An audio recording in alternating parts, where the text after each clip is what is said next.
சொல்லி கேட்டீங்கன்னா, மக்கள் மரணிக்கக்கூடிய நேரத்தில் கூட அந்த சாவை தன்னுடைய அரசியல் லாபத்திற்காக பயன்படுத்திய மோடியினுடைய நினைவு தான் நமக்கு வந்துட்டு போகுது. கரூர்ல அந்த மக்கள் இறந்து போனாங்க. இறந்து போன மக்களுக்கு யார் காரணம் என்பதை நீங்க ஒன்று சொல்றீங்க, அவங்க ஒன்று சொல்றாங்க. எதுவாகணும் இருக்கட்டும், இதை வைத்துக் கொண்டு நீங்கள் என்ன சொல்ல விரும்புறீங்கன்னா, இதற்கு பிறகு வரக்கூடிய இடைத்தேர்தலில் திமுகவுக்கு ஓட்டு போடாதீங்க, இனிமேல் அவர்கள் வரவே கூடாது, ஓட்டே போடாதீங்கன்னு போய் நிறுத்துறீங்களே. இந்த இறந்து போனவர்களை வைத்து என்ன செய்ய நினைக்கிறீர்கள்? உங்களுக்கு ஓட்டுக்களை அறுவடை செய்ய நினைக்கிறீர்கள் என்றால் உங்களுக்கும் பிஜேபியினுடைய நரேந்திர மோடிக்கும் என்ன வித்தியாசம்? எங்களுக்கு அனுமதி தர மாட்டாங்க, டிஎம்கே பயந்துருச்சு, போலீஸ் எங்களுக்கு பயந்துருச்சு, போலீஸ் எங்களுக்கு அனுமதி கொடுக்க மாட்டேங்குது, தேவையில்லாமல் பெரம்பலூரை கேன்சல் பண்றீங்க, தேவையில்லாமல் எங்களுக்கு நெருக்கடி கொடுக்குறீங்க, தேவையில்லாமல் எங்களுக்கு அனுமதி கொடுக்காமல் இழுத்தடிக்கிறீங்கன்னு சொல்லி ஏராளமான நீங்கள் குற்றச்சாட்டுகளை போலீஸ் மேலே வைத்தீங்க. செய்தியும் சிந்தனையும் என்கின்ற நிகழ்ச்சியின் வாயிலாக தினந்தோறும் பத்திரிகைகளில் வரக்கூடிய செய்திகளையும் அது குறித்து நமது பார்வைகளையும் பார்த்து வருகிறோம்.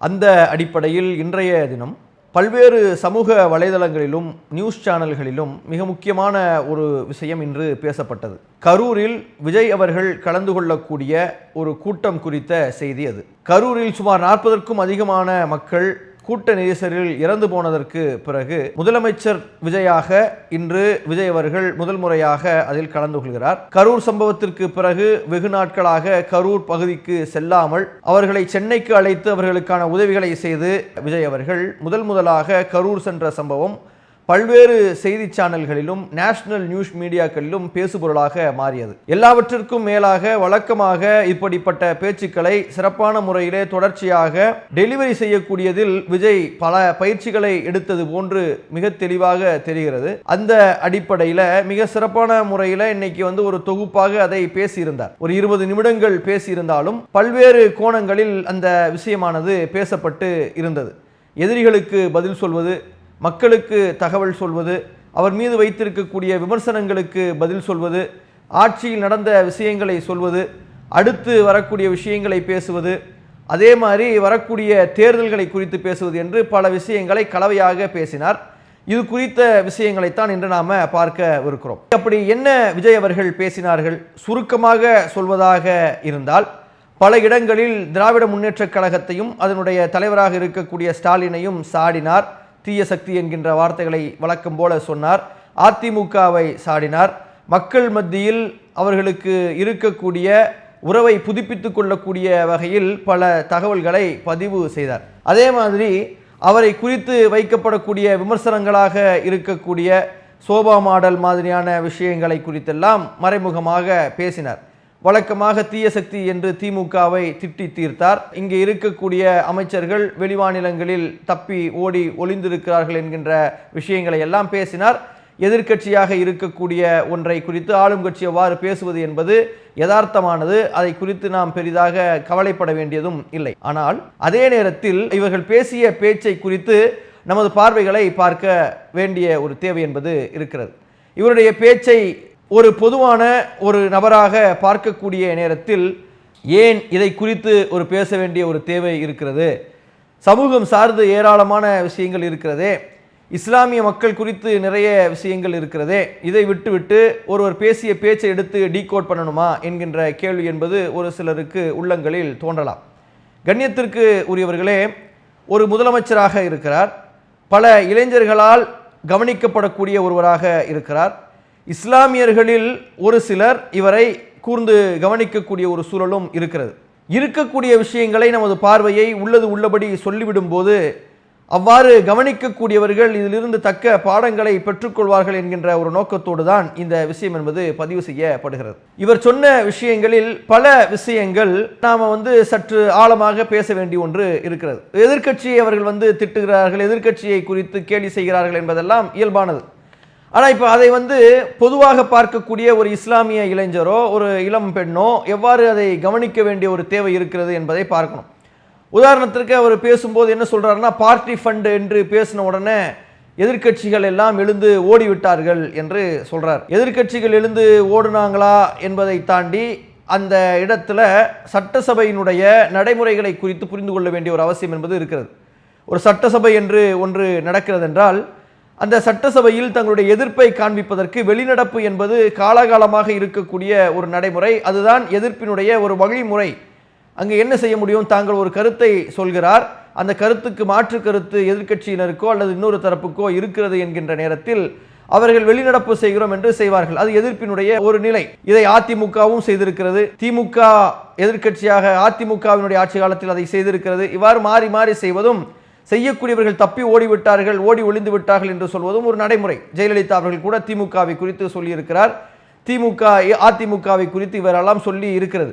அப்போ இதை நாம எப்படி கடந்து செல்லணும்னு சொல்லி கேட்டா, இது ஒரு அரசியல் ஒரு நகைப்புக்காக சொன்னது என்று மாதிரி வேணா எடுத்துக்கலாம். அதுல என்ன சொல்றாங்கன்னா, கதவை பூட்டி விட்டுறணும், பூட்டிட்டாதான் அவங்க இந்த விஷயங்களை எல்லாம் கேட்பாங்க அப்படின்றாங்க. அது செய்யவே முடியாது. அது பொதுமக்களை கவர்வதற்காக பிளேயிங் டு த கேலரிஸ் என்று சொல்ற மாதிரி அந்த மக்களினுடைய சந்தோஷத்தை, அந்த மக்களினுடைய கரகோஷத்தை பெறுவதற்காக பேசிய ஒன்றாக நாம எடுத்துக்கொள்ளலாம். பேசிக்கிட்டு இருக்கக்கூடிய நேரத்தில் மக்களே லஞ்சம் கேட்டா கொடுக்காதீங்க அப்படின்னு சொல்லிட்டு லஞ்சம் கேட்டாங்கன்னா இல்லைன்னு சொல்றேங்க, என்னுடைய அண்ணன், என்னுடைய தம்பி, என்னுடைய சகோதரன் ஆட்சி செய்து கொண்டிருக்கிறான் என்று சொல்லிடுங்கன்னு சொல்றாரு. ஏறக்குறைய மோடி என்ன செய்வாரோ அப்படிப்பட்ட ஒரு விஷயம். இப்போ உதாரணத்துக்குங்க, லஞ்சம் இப்போ ஒருத்தவங்க கேட்குறாங்க, விஜய் ஆட்சி செஞ்சுக்கிட்டு இருக்காருன்னு சொன்னா உடக்கூடிய சூழல் வந்துருச்சா?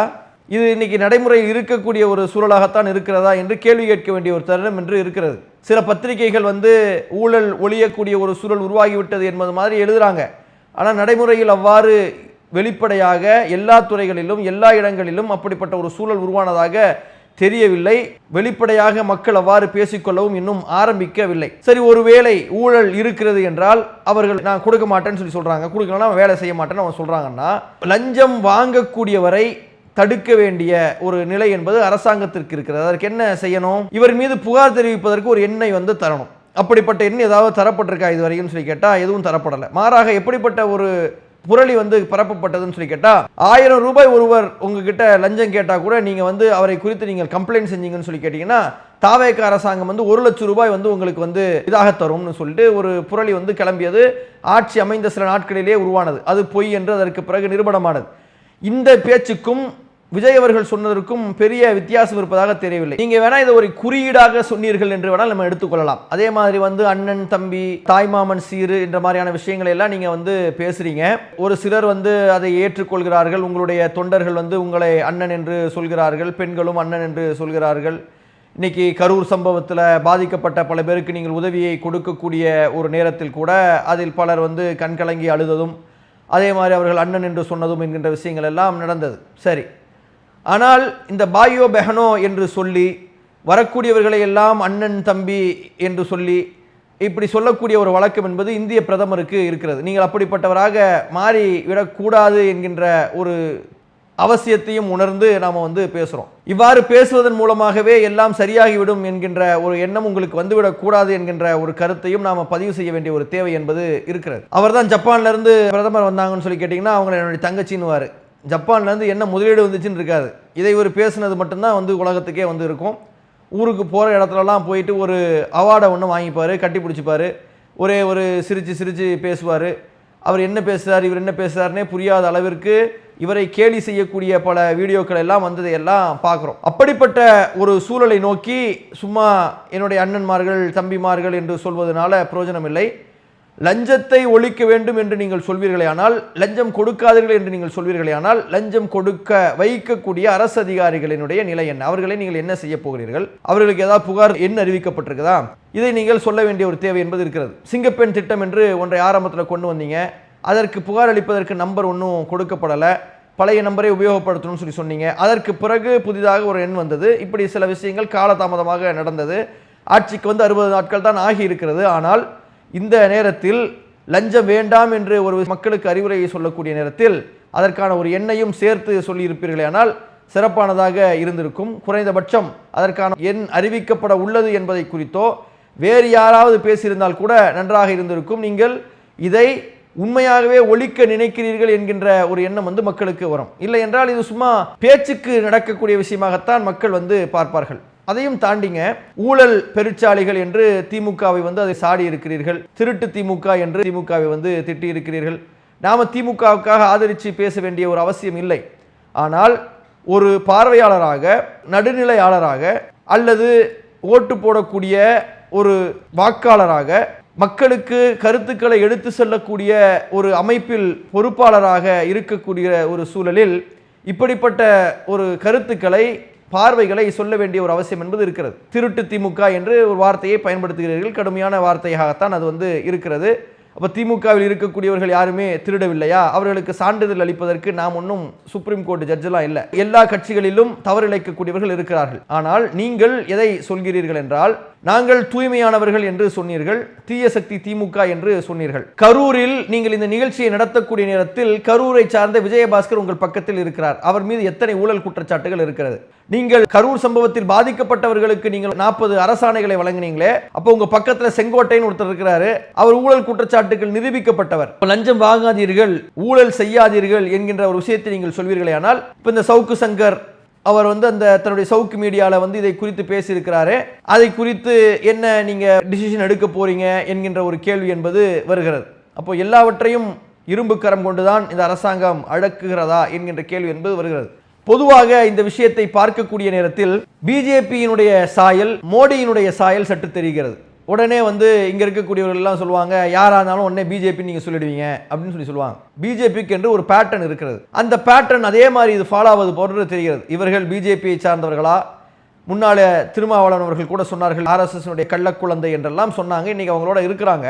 RSS-னால் அஜெண்டா கொடுக்கப்பட்டு எவ்வாறு ஆட்சிக்கு மோடி அவர்கள் வந்தார்களோ, மோடி ஆட்சிக்கு வந்ததற்கு பிறகு எவ்வாறு சில விஷயங்களை கண்ணும் கருத்துமாக செய்து வருகிறாரோ, அதே மாதிரியான ஒரு பேட்டர்ன் விஜய் அவர்களினுடைய விஷயங்கள் இருக்குது.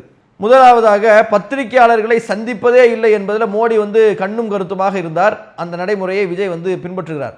பத்திரிகையாளர்களை சந்திப்பதே இல்லை. பத்திரிகையாளர்களை சந்திப்பதற்கு ஒரு 4 பேரை வைத்துட்டு கொண்டு அவர்கள் தான் சந்திக்கிறார்கள்.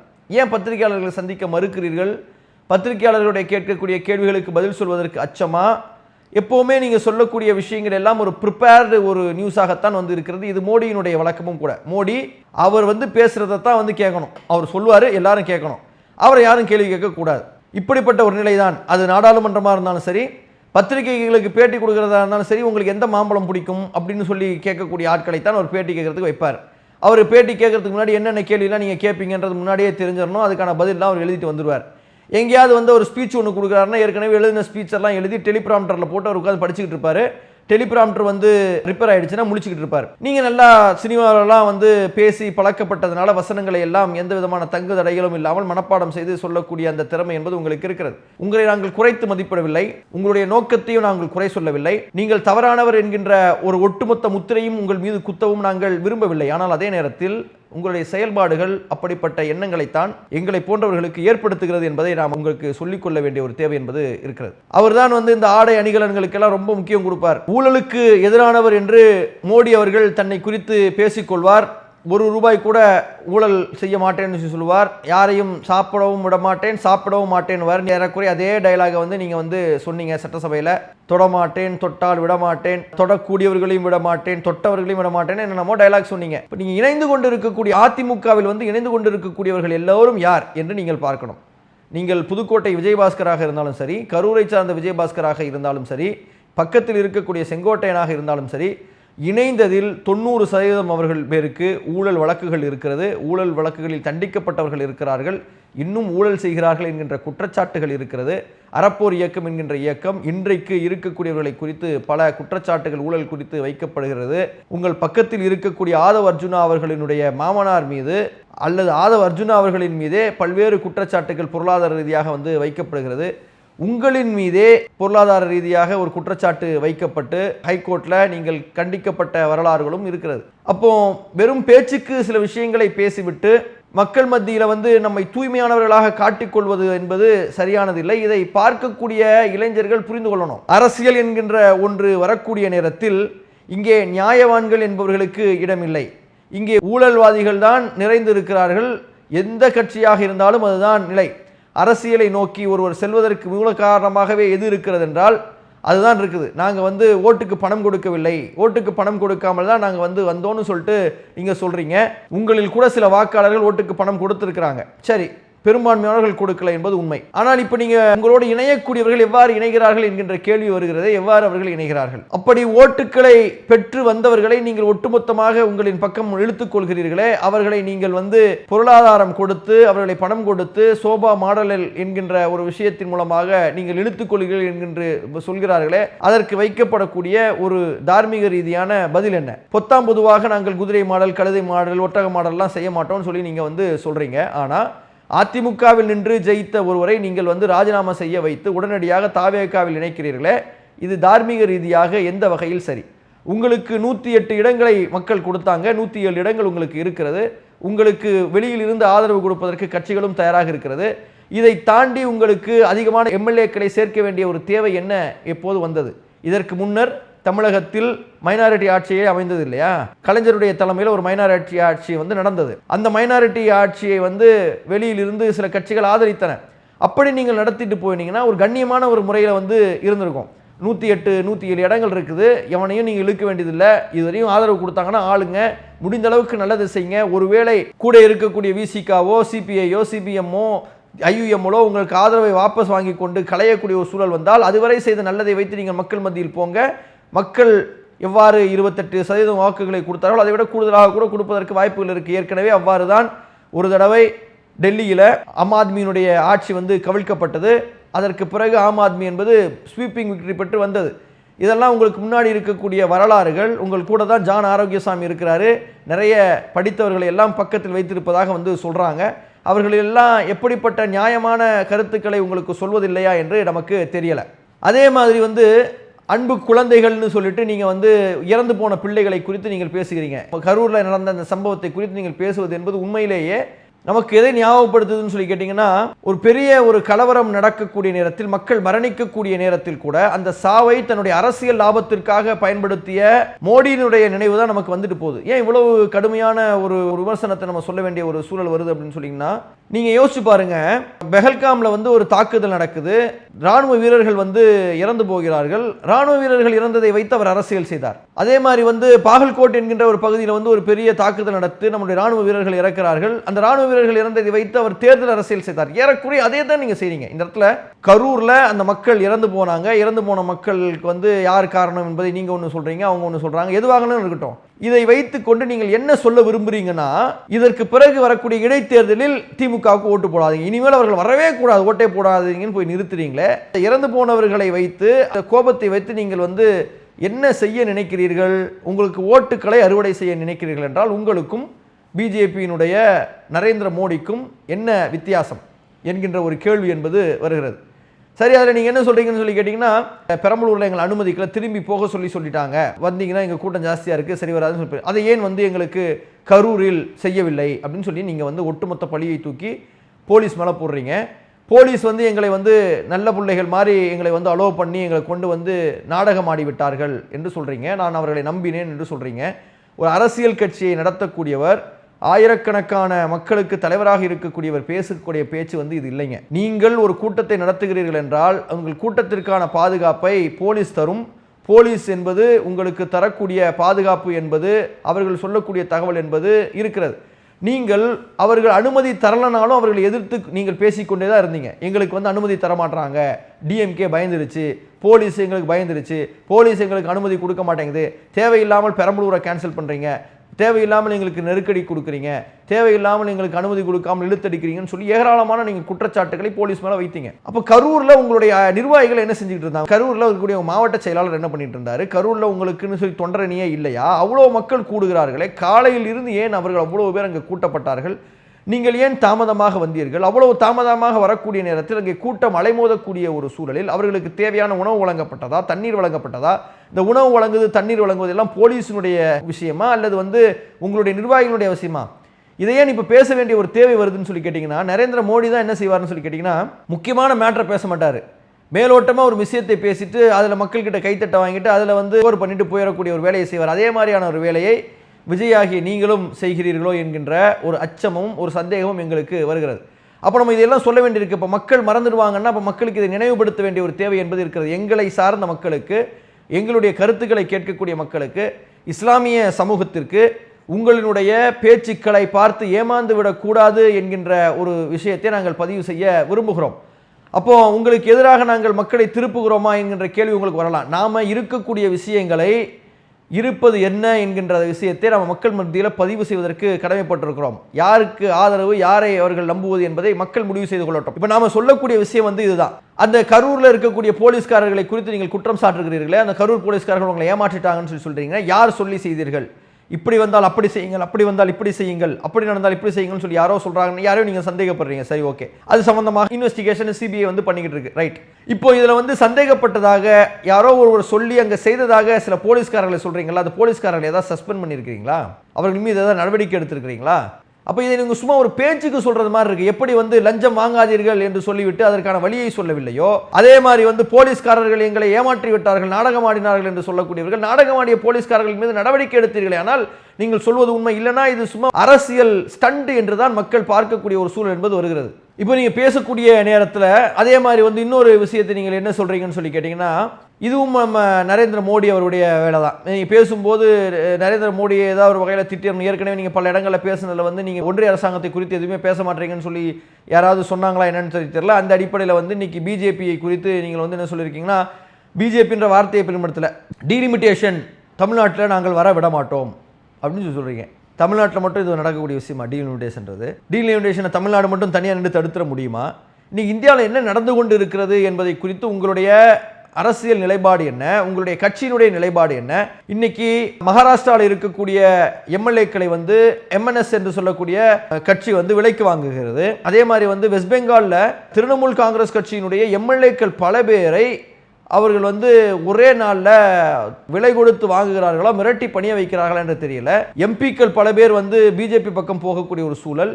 ஏறக்குறைய இந்தியாவில் 2/3 எம்பிக்களினுடைய ஆதரவை நோக்கி பிஜேபி போய் கொண்டிருக்கிறது. 2/3 ஆதரவு வந்துருச்சுன்னு சொல்லி சொன்னா நீங்க தலைகீழ நின்னாலும் டீலிமிட்டேஷன் நடக்க தான் செய்யும். அப்ப அதை குறித்து பேசினீர்களா? அதற்கான ஏதாவது எதிர்வினை ஆற்றினீர்களா? அதற்கான அரசியல் ஏதாவது நடக்கிறதா? அதை அரசியல் செய்யக்கூடியவர்கள் உங்களில் யாராவது இருக்கிறார்களான்னு சொல்லி கேட்டா ஒன்றும் இல்லை. தீய சக்தி திமுக, ஸ்டாலின் சார், இப்படியே உங்களுடைய அரசியலை நீங்கள் நகர்த்தி விடுவீர்களோ என்கின்ற ஒரு அச்சம் என்பது இருக்கிறது. அதே மாதிரி நீங்க என்ன கேட்குறீங்கன்னா, ஸ்டாலின் சார் நீங்க என்ன ஒரு அரசியல் பண்றீங்களா எங்களை வச்சு அப்படின்னு சொல்லி கேட்குறாங்க. அரசியல் பண்றதுனா என்ன அப்படின்னு சொல்லி கேட்டீங்கன்னா, நீங்க அன்னைக்கு செய்யக்கூடிய அந்த சம்பவம் நடந்த உடனே உங்களை அரெஸ்ட் பண்ணி தூக்கி உள்ளுக்குள்ள வச்சிருந்தாங்கன்னா அது அரசியலுங்க. அதற்கு பிறகு உங்களுடைய தாவேகாவினுடைய ஒட்டுமொத்த செயல்பாடுகளையும் முடக்கி அந்த பகுதியில் இருக்கக்கூடிய எல்லா மாவட்ட செயலாளர்களையும் தூக்கி உங்களுடைய பொதுச் செயலாளர் அரெஸ்ட் பண்ணி உள்ளுக்குள்ள தூக்கி வச்சு மொத்த நிர்வாகிகளையும் ஜெயிலுக்குள்ள தூக்கி போட்டிருந்தாங்கன்னா அது அரசியல். இதை செய்யவே இல்லை டிஎம்கே.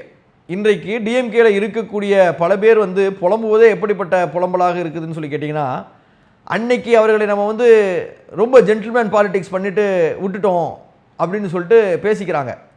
அப்படிப்பட்ட ஒரு சூழல் தான் அன்னைக்கு இருந்துச்சு. சட்டசபையிலையுமே கூட அவர் கண்ணியமான முறையில் பேசின மாதிரி தான் நமக்கு தெரியுது. அதாவதுங்க, இப்போ ஸ்டாலினுக்கு ஆதரவாக பேசினோன்னே இதில் ஒரு சில பேர் கமெண்ட் போடுவானுங்க. கீழே என்ன போடுவாங்கன்னு சொல்லி கேட்டிங்கன்னா, இவர்கள் திமுக சொம்பு, இவர்கள் திமுகவுக்கு ஆதரவாக பேசுகிறாங்கன்னு சொல்லுவாங்க. திமுகவும் எல்லா அரசியல் கட்சிகளும் இஸ்லாமியர்களுடைய நலனை நாடும் வரையில் அவர்களுக்கு ஆதரவாக நம்ம பேசுகிறோம். அதற்கு எதிராக இருக்கக்கூடிய நேரத்தில் அவர்களை நாம் எதிர்த்து பேசுகிறோம். இதே மாதிரியான திமுகவினுடைய ஆட்சியில் திருப்பரங்குன்றத்தில் ஆரம்பத்தில் அங்கே நடந்து கொண்டிருந்த போலீஸ்காரர்களுடைய நடவடிக்கையை வைத்து விமர்சித்து நம்ம பேசியிருக்கிறோம். அங்கே இருக்கக்கூடிய போலீஸ்காரர்கள் யாருடைய பேச்சை கேட்கிறார்கள், பிஜேபியினுடைய ஆட்களை திமுக அரசாங்கம் வளர்க்கிறதா என்கின்ற கேள்விகளை கேட்டிருக்கிறோம். அதே மாதிரி வேலூர் பக்கத்தில் ஒரு சிறிய ஒரு கலவரம் நடக்கக்கூடிய நேரத்தில் அங்கே இஸ்லாமியர்கள் கையாளப்பட்ட விதத்தை வைத்து அங்கே இருக்கக்கூடிய போலீஸையும் அதற்கு துணையாக இருந்த திமுக அரசாங்கத்தையும் கண்டிச்சிருக்கிறோம். இப்படி பல விஷயங்களில் அன்றைக்கு தேவைப்படக்கூடிய நேரங்களில் திமுகவை நம்ம கண்டித்திருக்கிறோம். பெரும்பாலான நேரங்களில் பெரிய அளவிற்கு இஸ்லாமியர்களுக்கு விரோதமான செயல்பாடுகளை அவர்கள் செய்யலை. இடஒதுக்கீடு சார்ந்து காரசாரமான விஷயங்களை திமுகவுக்கு எதிராக பேசியிருக்கிறோம். இடஒதுக்கீடு அதிகரிக்கப்படவில்லை என்றால் விண்ணதிரக்கூடிய போராட்டங்களை திமுக அரசாங்கம் செய்யும் சொல்லியிருக்கிறோம். இடஒதுக்கீடுக்காக எங்களுடைய ஓட்டுக்களை பெற்று வந்திருக்கிறீங்க, இடஒதுக்கீடை தராமல் இருப்பது ஒரு மிகப்பெரிய ஏமாற்று வேலை என்றெல்லாம் தௌஹீத் ஜமாத் சொல்லியிருக்கிறது பல காலங்களில். இப்படி நம்ம பேசியிருக்கிறோம். ஆனால் இதில் கமெண்ட் போடக்கூடியவர்கள் ஏதோ நம்ம திமுக ஆதரவு, திமுக சொம்பு 200 ரூபாய்லாம் சொல்லுவாங்க. எங்களை விலைக்கு வாங்கக்கூடியவர்கள் இதுவரை இல்லை. அதை நீங்கள் புரிந்து கொள்ள வேண்டும். அல்லாஹ்வுக்கு அஞ்சி இந்த சமூகத்தினுடைய நலனுக்காக சில விஷயங்களை நாம் சொல்கிறோம். இதில் சொல்லக்கூடிய கருத்துக்களின் மூலமாக தவறான பாதைக்கு இளைஞர்கள் சென்றுவிடக்கூடாது, தவறான முடிவுகளுக்கு சென்றுவிடக்கூடாது என்கின்ற ஒரு காரணத்தினால் இரண்டு தரப்பிலும் இருக்கக்கூடிய விஷயங்களை நாங்கள் பதிவு செய்வதற்கு கடமைப்பட்டிருக்கிறோம். அப்போ ஒரு பேசின பேச்சில் நல்ல விஷயங்களே இல்லையா? பேசினது எல்லாமே விஜய் மோசமாக தான் பேசிட்டு போனாரா, அவர் மொத்தமாகவே மோசமாக தான் பேசினாரான்னு சொல்லி கேட்டால் இல்லை, ரெண்டு விஷயங்கள் நல்ல விஷயங்களும் சொன்னார். என்ன சொன்னார்?